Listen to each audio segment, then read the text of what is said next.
አሰላሙ አለይኩም ወራህመቱላሂ ወበረካቱ። ውድና የተከበራችሁ የቻናሌ ቤተሰቦች እንዴት ናችሁ? ሰላም ናችሁ ወይ? እኔ ሰላም ነኝ አልሐምዱሊላህ። ከብዙ ቆይታ በኋላ ተመልሼ መጥቻለሁ። አልሐምዱሊላህ ያው 9 ወር አርግዤ ከወለድኩኝ ከ45 ቀን በኋላ መጥቻለሁ። የመጀመሪያ ክትባቷን ሄራን ላስከትብ እየሄድኩ ነው ወደ ሆስፒታሉ።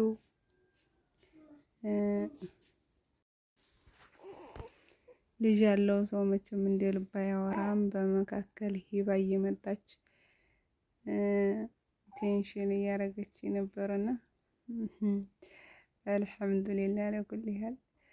በነገራችን ላይ ደስተኛ ነኝ በልጆቼ እላችኋለሁኝ። ያው ወረራሉ እንደምታዩት አብዛኛው እርሻና የቦታ መያዣ ነው እንጂ ብዙ እንትን ሰው የላትም ማለት ነው። ሂባ ጋር ይኸው ሂባ በጧቱ ጥላ ዘርግታ ውን እያለች ነው። ምን ይመስላችኋል? ከዛ ወደ ሆስፒታሉ ቀጥታ እየሄድን ነው። ሂደን ግን ወረፋ እንዳይመስላችሁ በጣም ወረፋ ነው። ሰኞና ሐሙስ የልጆች ክትባት በጣም ወረፋ ነው የሚሆነው እና ሰብስክራይብ እያደረጋችሁ አበረታቱ። ደግሞ ተመልሼ መጥቻለሁኝ። ያው ኢትዮጵያ በዚች መልኩ በረሃ ሆናለች አላላችሁም? ዘንድሮ በጣም ነው የሚባረደው። አሁን በጣም ሙቀት ነበር፣ ዘንድሮ ግን ተባርዷል። ብርድ ነው በቃ ተባረደ ከሚባለው። አሁን የካቲት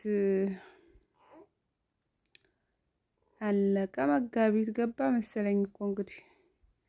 ሆኖም ሳለ በጣም ውርጭ ነው፣ በጣም ነው የሚበርደው።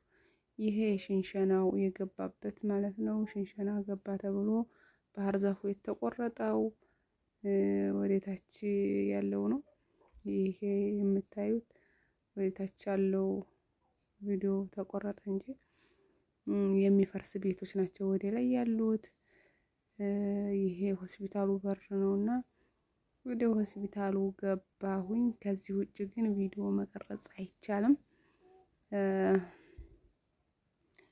ሚኒሻና ዘበኛ ነው ያለው። ከባድ ነው እላችኋለሁኝ።